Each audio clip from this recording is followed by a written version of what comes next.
Hello students, welcome back. आज की इस वीडियो में हम चैप्टर 4 की फोर्थ एक्सरसाइज यानी कि exercise 4.4 of quadratic equation cover करेंगे। ये वीडियो हमारी छोटी सी रहेगी क्योंकि एक्सरसाइज बहुत ही ज़्यादा छोटी है और हम बहुत इजीली और बहुत जल्दी से एक्सरसाइज कवर कर लेंगे। तो आइए इसे स्टार्ट करते हैं।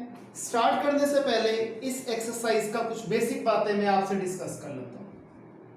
वो क्या है कि हमें सबसे पहले नेचर ऑफ रूट्स बताना होता है। हमें दो तीन चीजें पता होनी चाहिए। एक तो नेचर ऑफ रूट्स क्या होता है, एक क्वाड्रेटिक फॉर्मूला क्या होता है, डिस्क्रिमिनेंट क्या होता है। तो एक एक करके सारी चीजों को समझते हैं। बेसिक्स बात, सबसे पहले क्वाड्रेटिक इक्वेशन की स्टैंडर्ड फॉर्म होती है ax square plus bx plus c, यानी कि x स्क्वायर का कोफिशिएंट होगा a, x का कोफिशिएंट b और कांस्टेंट टर्म होगा c, राइट। तो सबसे पहले डिस्क्रिमिनेंट जिसे हम d से डिनोट करते हैं, इसका फॉर्मूला होता है b square minus 4ac। d का फॉर्मूला होता है b स्क्वायर माइनस 4ac। अब ध्यान रखिएगा, when d is greater than 0 तब क्या होता है, it has real and distinct roots, यानी कि रूट्स रियल होगी और डिस्टिंक्ट मतलब दो रूट्स निकलेंगी, यानी कि x की दो वैल्यूज निकलेंगी।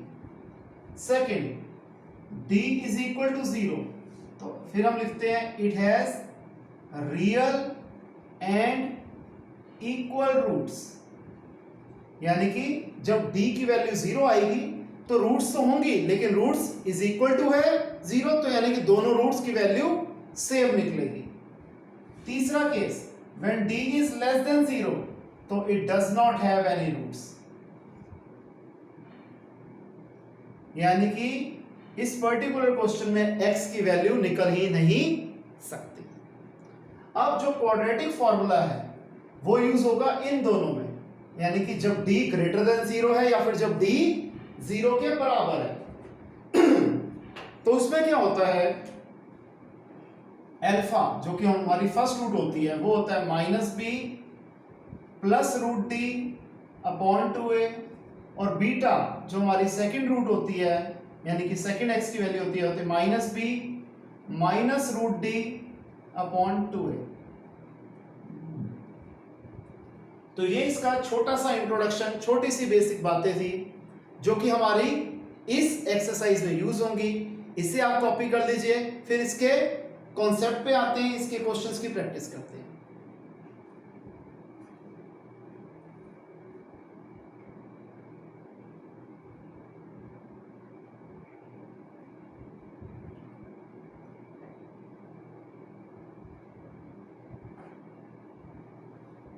हो गया स्टूडेंट्स, तो आइए एक्सरसाइज की प्रैक्टिस करें।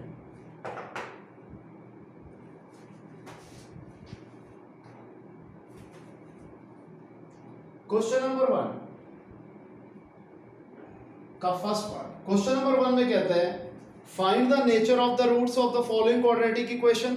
हमें ये क्वाड्रेटिक इक्वेशन की नेचर बतानी है। नेचर मतलब वही कि it has real and distinct roots, या फिर it has real and equal roots, या फिर it does not have any roots. पहले तो ये बताना है। फिर कहता है अगर रूट्स एग्जिस्ट करती हैं, यानी कि अगर d ग्रेटर देन 0 है या फिर d इज इक्वल टू 0 है तो उस केस में हमें रूट्स निकालनी है। अगर d की वैल्यू लेस देन 0 है तो हम निकालेंगे भी नहीं और निकाल सकते भी नहीं है। तो आइए क्वेश्चन अटेम्प्ट करें।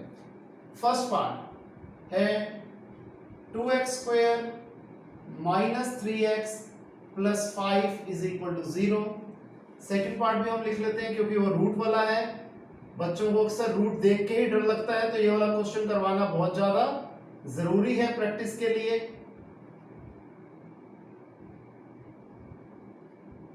आइए एक एक करके देखते हैं। सबसे पहले first part, d is equal to b square minus 4ac, ये हो जाएगा b की वैल्यू है -3 क्योंकि b होता है x का कोफिशिएंट और यहां पर x का कोफिशिएंट है -3, -4। a होता है x स्क्वायर का कोफिशिएंट जो कि है 2, c होता है कांस्टेंट टर्म जो कि है 5, -3 का स्क्वायर 9, -4 इंटू 2 -8, -8 इंटू 5 -40। तो यहाँ पर ये क्या आ रहा है -31। एक बार चेक कर लेते हैं, b स्क्वायर -4ac, क्वेश्चन में चेक कर लेते हैं 2x स्क्वायर -3x + 5। तो यहाँ पर ये क्या आ रहा है -31 which is less than 0, therefore it does not have any roots. तो फर्दर सवाल सॉल्व करने का तो सवाल ही पैदा नहीं होता। यहां पर d is equal to b square -4ac, b है -4√3 का स्क्वायर -4 इंटू 3 इंटू 4, माइनस का स्क्वायर प्लस 4 का स्क्वायर 16, √3 का स्क्वायर 3, 16 3 जा 48, माइनस 4 3 जा 12, 12 4 जा 48, 0 आ गया। तो हम क्या लिख देंगे, therefore it has real and equal roots. अब हमें रूट्स निकालने भी थे, तो हम क्या करेंगे, alpha is equal to -b plus √d upon 2a, beta is equal to -b minus √d upon 2a, minus फॉर्मूले वाला b की वैल्यू -4√3 प्लस d की वैल्यू 0 अपॉन 2 इंटू a की वैल्यू x स्क्वायर का coefficient 3, minus minus plus 4√3 plus 0 upon 2 3 जा 6, 4√3 upon 6, 2 2 जा 2 3 जा √3 1 जा √3 इंटू √3 3, तो हो जाएगा 2 अपॉन √3। सिमिलरली बीटा भी निकालते हैं। हमें एक चीज तो पता है, जब 0 है तो आंसर तो सेम ही आएगा, लेकिन तब भी शो करना जरूरी होता है। माइनस में -4√3 माइनस 0 क्योंकि d की वैल्यू 0 है upon 2 into 3, again 4√3 minus 0 upon 6, 4√3 upon 6, 2 2 जा 2 3 जा 1 जा √3 जा 2 अपॉन √3। क्लियर है स्टूडेंट्स कॉन्सेप्ट? ये इसे कॉपी कर लीजिए, फिर आगे करते हैं।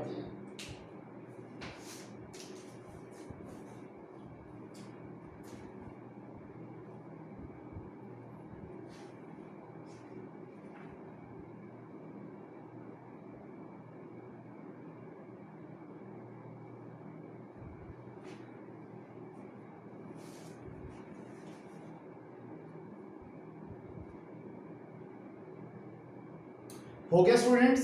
तो आइए आगे करें।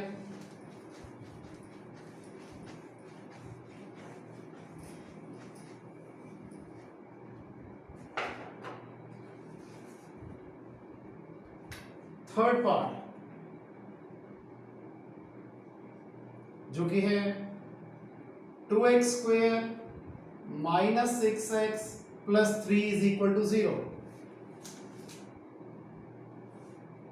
d is equal to b square -4ac -6 का स्क्वायर -4 इंटू 2 इंटू 3, 36 माइनस 24, 12 आ गया which is greater than 0, therefore it has real and distinct roots. तो अल्फा हो जाएगा -b plus √d upon 2a, beta हो जाएगा -b minus √d upon 2a, minus b की जगह -6 प्लस √12, d की वैल्यू 12 थी अपॉन 2a 2 इंटू 2, यहां पर हो जाएगा माइनस में -6 minus √12 upon 2 into 2, minus minus ये +6 हो गया। 12 के अगर हम फैक्टर बनाते हैं तो होता है 2 इंटू 2 इंटू 3, स्क्वायर रूट है तो 2 2 का 1 2 बाहर आ जाएगा और √3 अंदर बच जाएगा अपॉन 4। न्यूमरेटर में से 2 कॉमन आ गया, बचा 3 प्लस √3 अपॉन 4, 1 जा 2 जा 3 प्लस √3/2। इसी तरीके से बीटा निकालते हैं, क्या है 6 माइनस 2√3/4। अगेन 2 कॉमन आएगा, 3 माइनस √3/4, 3 माइनस √3/2। क्लियर है स्टूडेंट्स? इसे कॉपी कर लीजिए, फिर आगे करते हैं।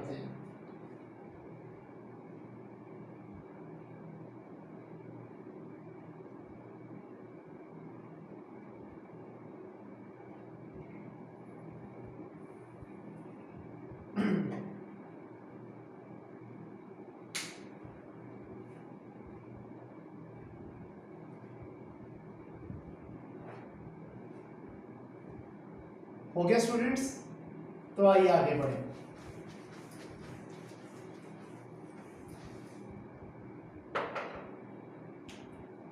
Question number 2। क्वेश्चन नंबर 2 में कहता है हमें k की वैल्यू निकालनी है इस तरीके से कि इन दोनों पार्ट्स के क्या हैं, इक्वल रूट्स हैं। तो आइए हम दोनों पार्ट्स करेंगे इसमें। फर्स्ट पार्ट है 2x² plus kx plus 3 is equal to 0। Second part है kx ब्रैकेट में x minus 2 plus 6 is equal to 0। अब हमें क्या दिया हुआ है कि इसके इक्वल रूट्स हैं, तो फॉर इक्वल रूट्स हम जानते हैं क्या होता है, b is equal to 0। d की वैल्यू क्या होती है, b² माइनस 4ac, तो वो 0 के बराबर होगा। b क्या होता है, x का कोफिशिएंट यानी कि k इस पर्टिकुलर क्वेश्चन में -4, a मतलब x² का कोफिशिएंट 2, c मतलब कांस्टेंट टर्म यानी कि 3 is equal to 0, k² minus 24 is equal to 0, k² आ गया 24, k आ जाएगा स्क्वायर रूट ऑफ 24। अगर हम 24 के फैक्टर्स बनाते हैं तो देखिए क्या बनता है, 2 2 का 1 2 बाहर आ जाएगा, तो k आ गया 2√6। अब एक चीज ध्यान रखना कि यहां पर k² की वैल्यू थी 24। अब हमें एक चीज पता है, √24 का स्क्वायर भी 24 होगा और माइनस √24 का स्क्वायर भी 24 होगा। तो जब भी हम ऐसे केस करते हैं तो प्लस और माइनस दोनों लिखते हैं। तो यहाँ पर k की वैल्यू क्या आएगी, 2√6 प्लस में भी आएगी और 2√6 माइनस में भी आएगी। क्लियर? आइए दूसरा पार्ट देखते हैं। इससे पहले हम एक स्टैंडर्ड फॉर्म में लिखेंगे kx into x kx², kx into -2 -2kx plus 6 is equal to 0। Again हमें गिवन क्या है, फॉर इक्वल रूट्स हमें गिवन है क्वेश्चन में कि रूट्स इक्वल हैं, तो d किसके बराबर होगा, 0 के, यानी कि b² माइनस 4ac 0 के बराबर है, -2k का होल स्क्वायर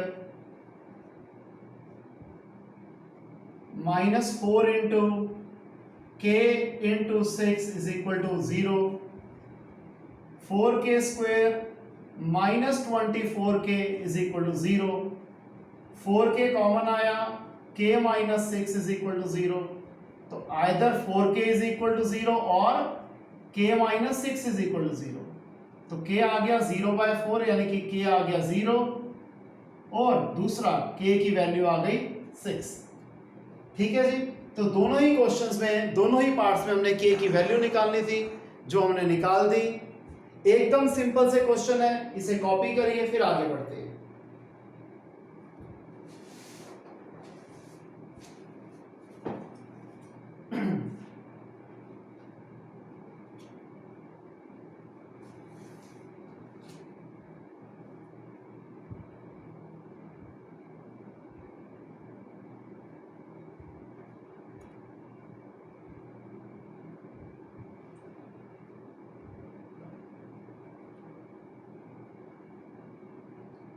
हो गया स्टूडेंट्स? आइए आगे करें।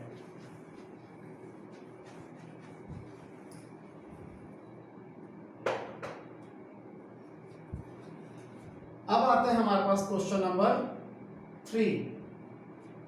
क्वेश्चन नंबर 3 में कहते हैं कि ऐसा रेक्टेंगुलर मैंगो ग्रुप बनाना पॉसिबल है जिसकी लेंथ जो है ब्रेड्थ से डबल बड़ी है और एरिया है 800 मीटर स्क्वायर। अगर हाँ तो लेंथ और ब्रेड्थ निकालिए। एक चीज स्टूडेंट्स ध्यान रखना, जब क्वेश्चन हमसे पूछा जाए कि क्या ये पॉसिबल है, तो इसका मतलब आंसर यस और नो दोनों में आ सकता है। एट द सेम टाइम थोड़ा सा भी इसमें लापरवाही ना कर देना कि आ भी सकता है नहीं भी आ सकता और आप कोई मिस्टेक कर दें और आप बोले जी आंसर तो निकल नहीं रहा। तो इसलिए ध्यान से करना कि एक ये डबल एज स्वॉर्ड की तरह होता है कि थोड़ा से बच्चे लेथार्जिक हो जाते हैं, थोड़ा इजी ले लेते हैं इस क्वेश्चन को और क्वेश्चन में गलती से मिस्टेक हो जाती है। तो आइए देखते हैं इन क्वेश्चंस को कैसे करना है। हमें बोलते हैं कि लेंथ क्या है, डबल है ब्रेड्थ से। तो मैं मान लेता हूं late breadth of rectangle bx, therefore length of rectangle क्या होगा 2x, क्योंकि लेंथ जो है वो ब्रेड्थ से डबल बड़ी है। फिर एरिया है 800। अकॉर्डिंग टू क्वेश्चन हमें पता है एरिया ऑफ रेक्टेंगल क्या होता है l इंटू बी। एरिया में दिया हुआ है 800, l है 2x, b है x। 800 is equal to 2x square. x square अपनी जगह पे 2 मल्टीप्लाई हो रहा है, इधर जाके डिवाइड। x स्क्वायर आ गया 400, x आ जाएगा स्क्वायर रूट ऑफ 400 यानी कि 20। अब बच्चे कई बार एक चीज पूछते हैं कि सर यहां पर हमने प्लस माइनस 20 क्यों नहीं करा, क्योंकि माइनस 20 तो रिजेक्ट हो जाएगा, क्योंकि लेंथ ब्रेड्थ एरिया कभी माइनस में नहीं होता, इसलिए मैंने डायरेक्ट 20 लिख दिया। Hence breadth of rectangle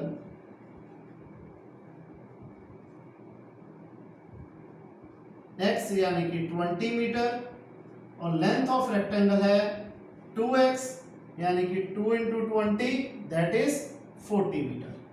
clear है स्टूडेंट्स? तो ये हमारा था। अब यहां पर लेंथ और ब्रेड्थ निकल आई, इसलिए ऐसा रेक्टेंगुलर मैंगो ग्रुप बनाना पॉसिबल है। क्वेश्चन नंबर 4 देखते हैं। इसमें कहता है क्या ये सिचुएशन पॉसिबल है? अगेन हो भी सकती है, नहीं भी हो सकती। ध्यान से करेंगे क्वेश्चन। दो फ्रेंड्स की एजेस का सम है 20 इयर्स। अगर मैं मान लेता हूं let age of first friend be x, therefore age of second friend क्या आ जाएगा 20 माइनस एक्स। सेकेंड फ्रेंड की एज क्या आ जाएगी 20 माइनस एक्स। अब कहते हैं 4 इयर्स अगो, 4 साल पहले की बात कर रहे हैं, तो हम पहले लिख देते हैं 4 इयर्स अगो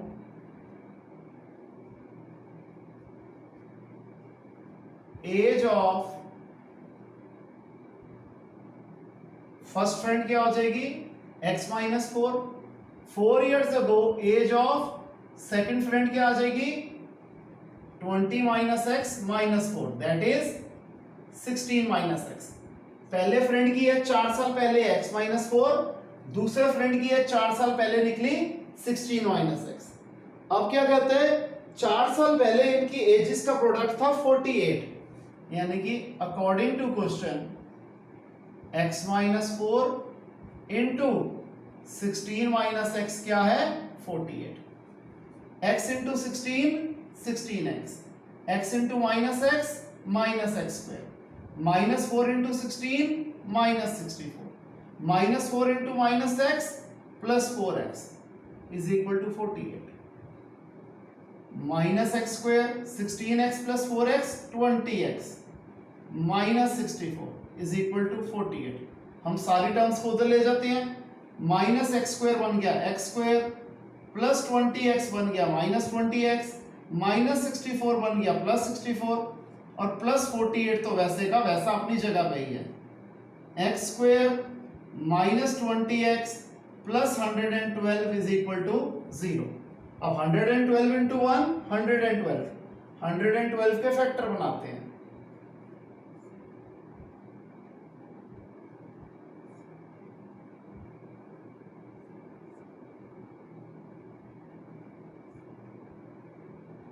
अब हम देख रहे हैं कि इसके फैक्टर्स हम जैसे मर्जी बना दें, -20 तो आ ही नहीं सकता। Therefore, this situation is not possible.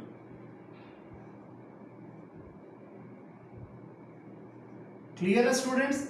इस ऐसी जगह पे जहां पर मिडिल टर्म स्प्लिटिंग पॉसिबल ही नहीं होती, तो हमें पता लग जाता है कि ये सिचुएशन पॉसिबल नहीं है। और ये बात भी हमने इंश्योर करनी होती है ये स्टेटमेंट लिखने से पहले कि हमने कोई एरर तो नहीं करा, ये ध्यान रखिएगा। इसे कॉपी करें।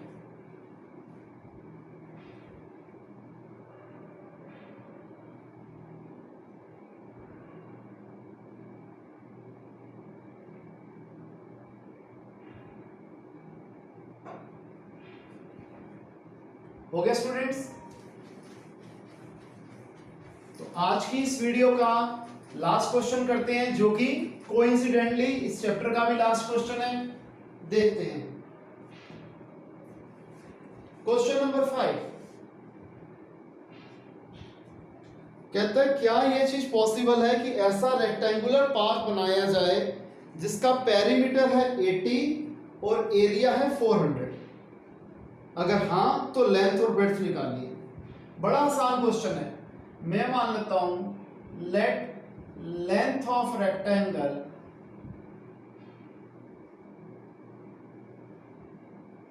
bx। अब हमें एक चीज पता है, एरिया किसके बराबर होता है? l into B. एरिया हमें गिवन है 400, l क्या है? x into B. तो b क्या आ जाएगा? 400 by x। Therefore, breadth of rectangle आ गया 400 by x। यहां तक क्लियर है? इसके बाद क्या कहते हैं? पेरीमीटर है 80।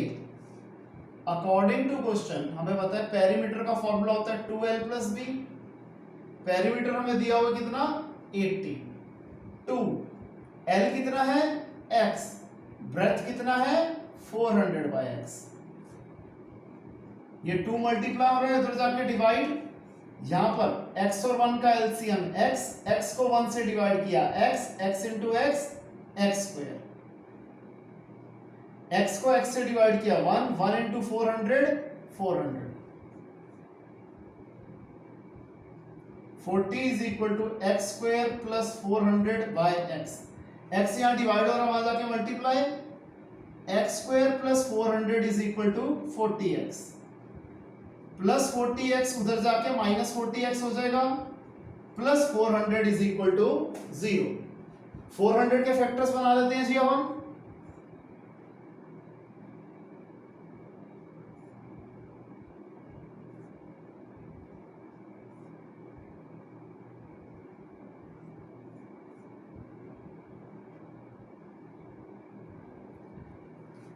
अब क्या करेंगे जी हम? इसमें फैक्टर्स बनाने हैं।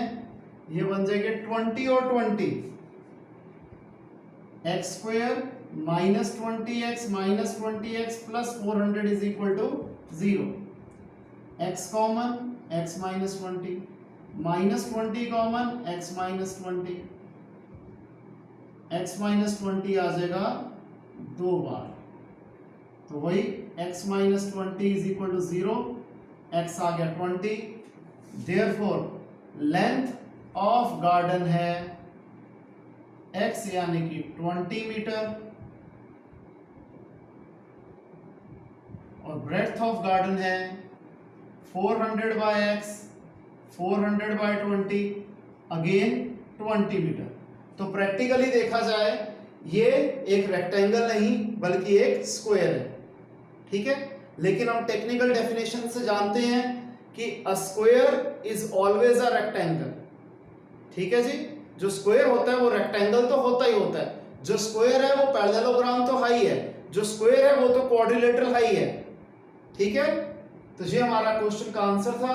इसे आप कॉपी कर लीजिए, फिर हम छुट्टी करते हैं। अगली क्लास में मिलेंगे एक नए टॉपिक के साथ, ठीक है students. Bye, take care, good night.